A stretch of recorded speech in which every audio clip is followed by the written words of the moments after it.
How's it going, YouTube? Back for more reviews. This is review day 2. I was actually a very good boy yesterday. I managed to pace myself very well, so I didn't get fucking totally drunk, and I felt great. Drank enough water, so I woke up today feeling great. So we're going to try for that again. We're going to try to be sensible, mature, rational, and drink lots of beer at the same time today. So we're going to start off real big today. We're going to start off with a very big bottle and a very big beer. This is Stormy Monday from Bush Pilot Brewing out of Ontario. Now, the Albino Rhino was good enough to tell me a little bit about this beer, that this is actually a contract brewery brewed by Nickelbrook, by Nickelbrook's actual brewmaster. This is his contract brewery that he brews in Nickelbrook, and apparently he also does another contract brewery in Nickelbrook. So he's a very busy man. He's basically just brewing all the time, I guess. This is 11%. It's a barley wine aged in Calvados barrels. Calvados is a brandy. So Bush Pilot Brewing, yes. And I think I went over in the actual unboxing video all the awesome stuff on the back here, how they have it laid out like a diagram for a actual airplane, and they have these cute little range, could be solid for up to 8 years, crew minimum 2. This is a beer to be shared. So this is a barley wine, and it's a damn big one. A lot of stuff in this. 25 ingredients. It says water, 7 barley malts, 5 different types of hops, dried quince, dried apple, maple syrup, dried bitter orange peel, cardamom, cloves, vanilla, cocoa, raisins, dried figs, juniper berries, and coffee. So there's a lot of stuff going on in here. Flavored strong beer, it says. We're going to go right into it.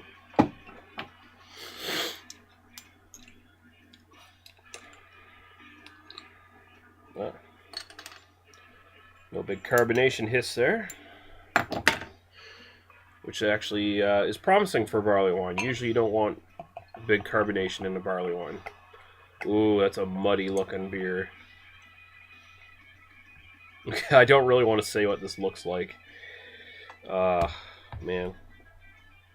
It's not the most attractive looking beer, I'll put it that way. Yeah. It probably looks a bit better on the actual camera than it does in person. It looks like bloody urine. It really does. No real head. 11%. You don't necessarily expect a head. I see the legs on the bottle. Big time viscosity going on there. Alright, we'll go right to the aroma. The color, if I was going to be... The color is, holding it up to the light over here, it's like it's most of the color is coming from whatever haze is in there, because it's very, very hazy.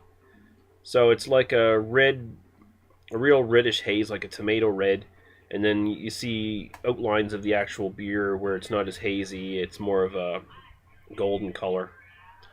So it's not the most attractive looking beer, but that doesn't really matter. So we'll go right to the aroma here. Oh.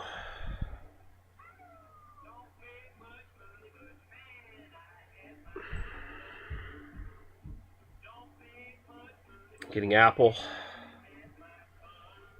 vinous notes, a lot of clove. Clove is probably the dominant thing here. Clove and apple. It smells very much like a an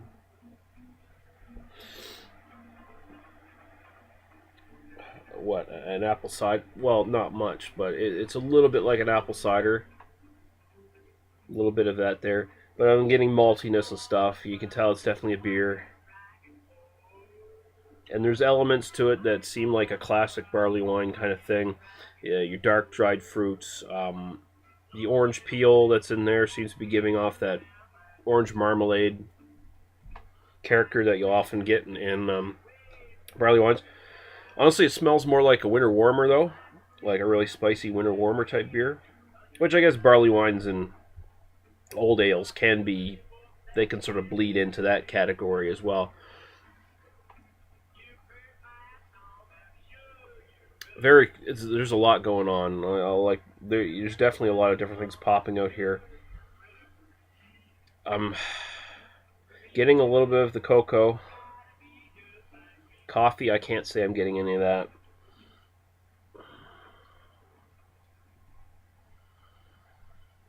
Maple syrup, I don't think so. It's mostly dominated by the apple and the spiciness of the cloves. That's mostly the biggest things going on here. And the other stuff just sort of creeps up here and there and it goes away. It smells very, very good. We're going right to taste. Cheers.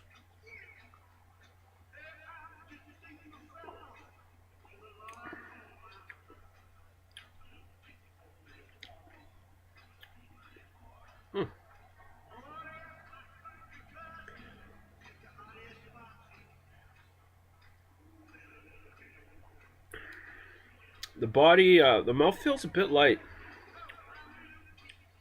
I'm getting a lot of strong caramel notes in the actual taste. Candy apple kind of thing, like caramel dipped apples. The cloves are there again. I'm getting the coffee now. I get sort of the roastiness of the coffee is coming up in the back end. I think I'm getting a little bit of the alcohol. There's a little bit of alcohol stringency in the back as well, drying out the back of the mouth, drying out the tongue. Makes you want to take another sip.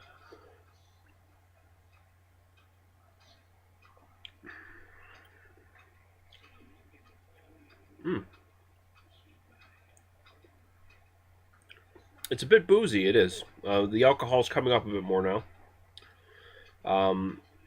Slightly warm going down. It's more boozy in the mouth than it is actually going down. So I think it's seems to combine with the cloves a bit, and it brings it out more. I don't know if that's something that commonly happens. It just seems to be what I'm getting.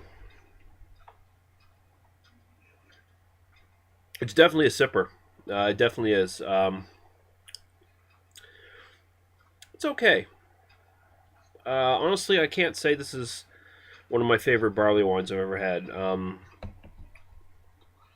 For starters, the cloves are a bit too big. Honestly, I think this is one that needs to be cellared for a while, at least 2 or 3 years. Kind of bring all these notes together. Like I'm getting a lot of strong notes of different things. They're jumping out at me, and they don't seem to mix together very well. Like it's just sort of scatterbrained all over the place. One sip, my palate's picking up something, then the next sip, it's picking up something else that doesn't quite work with what I was tasting before, and it kind of fucks with the aftertaste in my mouth a bit. But it's not a bad beer at all. There's a lot of stuff going on here, just a little too much stuff for it to be drunk fresh, I think.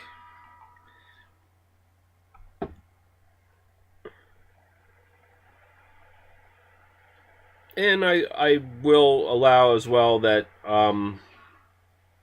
for me, the taste of apples and stuff like that, and maybe this much cloves, isn't as appealing to me.